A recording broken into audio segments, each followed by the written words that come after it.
a lot of my interview with you was focused around my car accident. And that would have been a time for you to say, "Hey, I've gone through a similar situation, where I was gravely injured," but you didn't.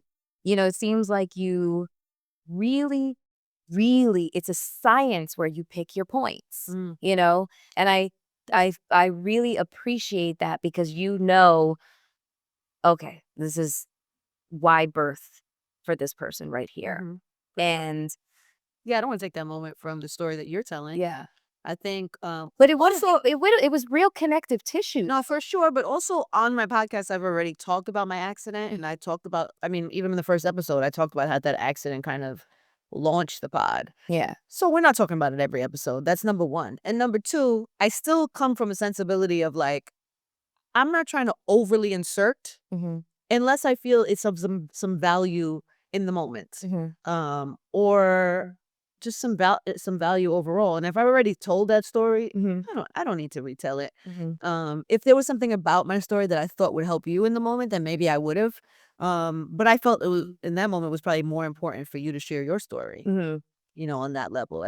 I felt like in that moment you needed to tell that story, and also people needed to know that about you. Yeah. Like I don't think it was a side of you that people really had seen, or a lot of people haven't seen. And I was number one, I was happy that you were sharing with us, and yeah, it just didn't feel like a time, but it didn't feel like my moment. Felt like your moment. So your accident happened in November of 2019, correct? Yes, correct. Okay, so that's why I didn't know about it because that's when I found out my mom had cancer. So the world pretty much stopped for me. Like I stopped absorbing information about anything. I'm still trying to do my podcast at the time and function at the high level that I needed to, even though my internal world is caving in on me.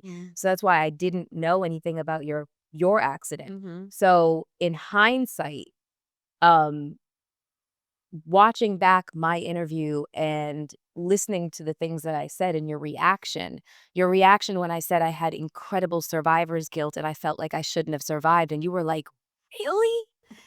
And I would, now the context is added to it where I know it makes me want to ask, um, what were your feelings when this happened in like the moments, the days, the weeks, the months? Because you're going to feel a lot of ambivalent feelings, contradictory emotions For sure. while you're processing this incredible trauma that's happened to you. Yeah. But you seemed really shocked by what my reaction was to it. And it was an almost immediate reaction. So I'm really interested to find out like what your immediate visceral reactions were and how they progressed. Yeah, I think that was shocking to me because I never felt any guilt. I never felt any guilt about surviving anything, or um I was just happy to survive.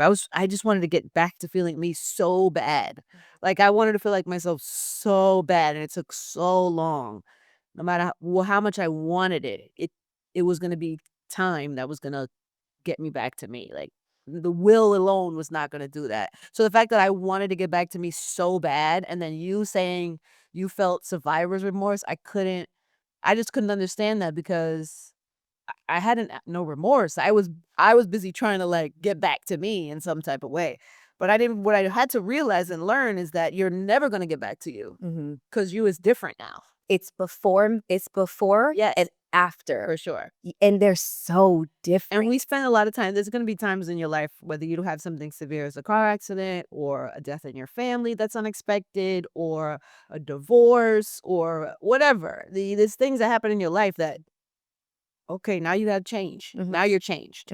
And the longer you try to hold on to the old version of yourself, the longer it takes for you to heal. Yeah. Because you're like holding on to your old life and you're not even that person anymore. You're not gonna feel like the old you because you're not the old you. Yeah. And so once I kind of understood that for myself, it was easier. I was like, okay, I don't want to move as fast anymore.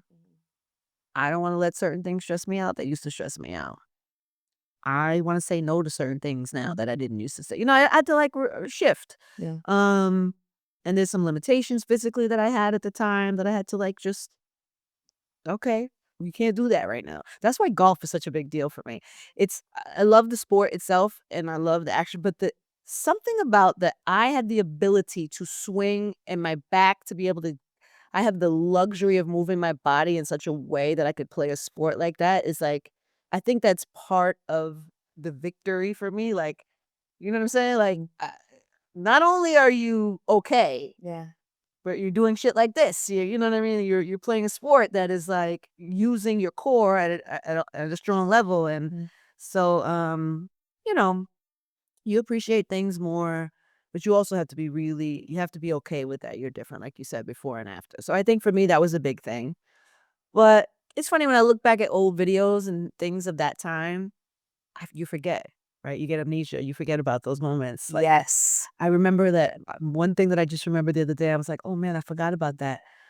I could not watch anything on TV that could cause a siren or any type of quick, like a car chase. If anything like that popped up in TV, Triggering. oh my God, my whole body would react to it, Mhm. and I would feel sick in my stomach.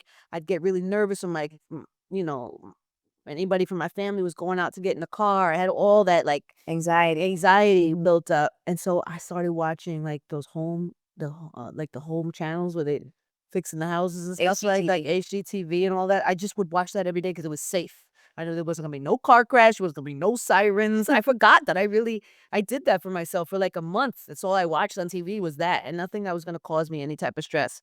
Um, and it just gives you a sense of like I'm still aware of that, like, take care of yourself, listen to your body, pay attention to those type of things because it may not be as traumatic as that, but you gotta listen to your body, right? And that was helpful for me to, like, not watch shit like that because it really did stress me out. Yeah. So that type of stuff happened, and then, and then I was worried about I was trying so hard to get back to myself, and then that's how the podcast happened. I was like, all these things I'm feeling like I wanna talk about me for a chance, like, go back to what you were saying, like, all my stuff, I didn't really insert myself. Yeah.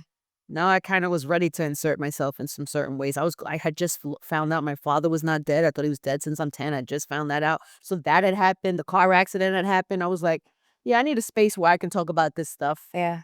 and share it with people in a way." So that's kind of the podcast came and then that I felt like, "Okay, I'm back on a track that feels honest and, you know, current like, right now for where I truly am in my life. Mhm. I'm not trying to be like an old version of myself."